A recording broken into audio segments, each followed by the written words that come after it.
What is up, everybody? It is your boy Farai, the sad producer, and today we're gonna be talking about some very stressful things that will definitely get you in the long term when recording in FL Studio. It is what it is, but I'm gonna show you some procedures, and I'm gonna show you many mistakes that I've come across. It's the same thing over and over. But FL Studio, I'll just kind of have to break down the whole scenario over here. And basically it's that when you record with plugins, right, they record into the waveform, right? So as you can see, I've got this little bit of audio here, and I'll just mute this mono channel here, or the main vocal, whatever you want to call it. And what I'll do is I will disable all of the effects, right? So we won't disable the maximizer, but let's just disable all of that, solo it, and just play it, and let's see what happens. Okay, we'll disable all the effects as well. Completely dry, okay? When I turn the effects on, we have auto-tune, right? So a lot of the time what happens is people tend to record the effects into the waveform, which is a huge problem. And if you're mixing your own stuff, if you're doing it for fun, you can do that. But basically, if you ever feel like you've got a great song that you want mixed further along down the line, you're not going to be able to fix these embedded effects, right? So I'm going to show you how to counteract that. I'm going to show you a bit about how signal flow works. I don't really like this whole prestigious college approach on recording and all that, but unfortunately we got to do it sometimes just to get the point across in getting great audio. So as you can see here, don't worry too much about this whole template. It is a bit complicated, but it is the Lil Uzi template, you know what I'm saying? You can go get that, hey.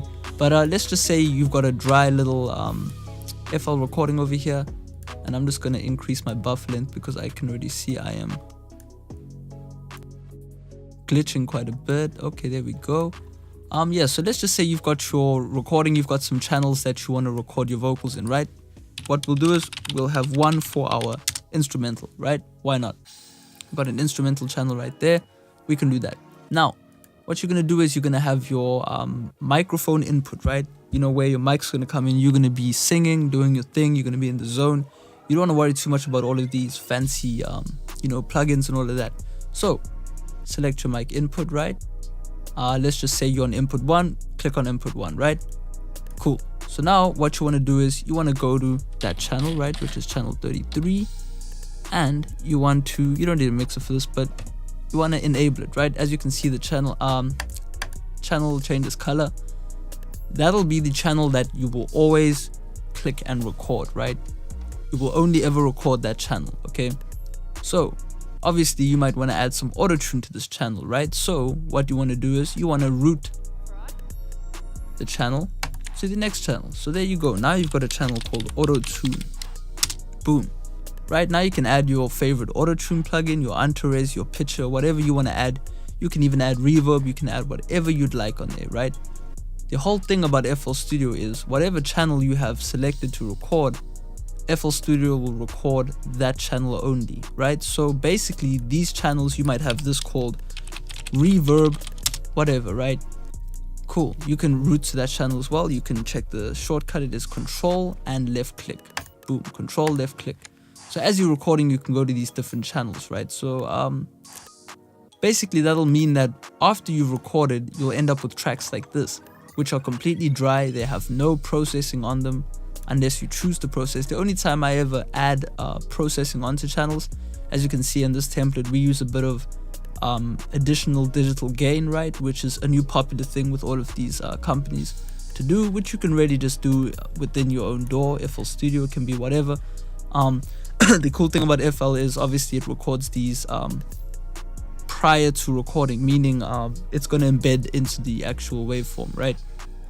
So this channel is ready, this channel, and besides that, I don't really do too much else. It helps you just have a nice and dry recording, right? No auto-tune on nothing. Okay, so for example, here in this template, a lot of people that purchase the templates, they seem to be recording these channels, right? And the problem with that is now they're recording it with phaser and pitcher, and when they send it to me, I can't fix that, right? And you know, it's not something you get angry about. It's just really sad because, you know, I've received about 5 records this week, and, you know, 1 or 2 of them had this problem where, you know, great recordings, but, you know, phases on them, all sorts of things that I can't undo, right? You can't undo those problems without having to do a lot of surgical EQing and really just destroy the record and, you know, take a lot of time repairing things that could be rather enhanced if they were dry. So yeah, that's really just it. So for example here, I will break down this is for the people that purchase the template, or just if you want to get into a new workflow. As you can see, by default this template has the microphone input, right, which we'll select to record, just like that channel. You select that to record, and now you can monitor through here. So what I'm going to do here is I'm just going to mute that, otherwise I will get a bit of a feedback loop. Boom. Okay, so there you can see that when I apply my plugins, you know, I'm recording through there right now, and I'll just mute that. And as you can see, I think the distortion is quite annoying and everything. Yeah, you know, we got some auto tune, right? So now we can, mic check. There we go, right? We can do some Uzi stuff on there. It'll sound really cool. And once we're done recording the hook, we can go and record our background vocal left. So now we're in the background vocal left. As you can see, I am in your left ear. Once I'm done recording that, I control left click into the right ear. Right, there we go. We can control left click, go into our ad lib. And we got all these nice presets that we can monitor while listening. I'm going to turn this off. Turn that back on. And, you know, you can monitor with all these cool effects. And guess what? They're not going to be recorded into FL. So yeah. Sorry I had to get all administrative there, but these are really important things when recording within FL. You know, in FL it is so easy for these things to happen because, you know, I understand fully when you are an artist, you're not too interested in all of these logistics. It's all about the vibe. It's all about making it happen on the spot. So yeah, I hope you learned something in this video. Feel free to drop a comment if there's anything you'd like to know further on this topic, if there's any.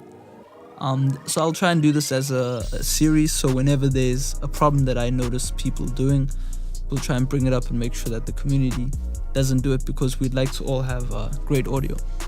You know what I'm saying? FL is a great DAW, and I personally love it, so I want to see the best happening for the users. So yeah, like and subscribe. Feel free to request a video at the bottom. Yeah, share your thoughts. And yeah, peace out.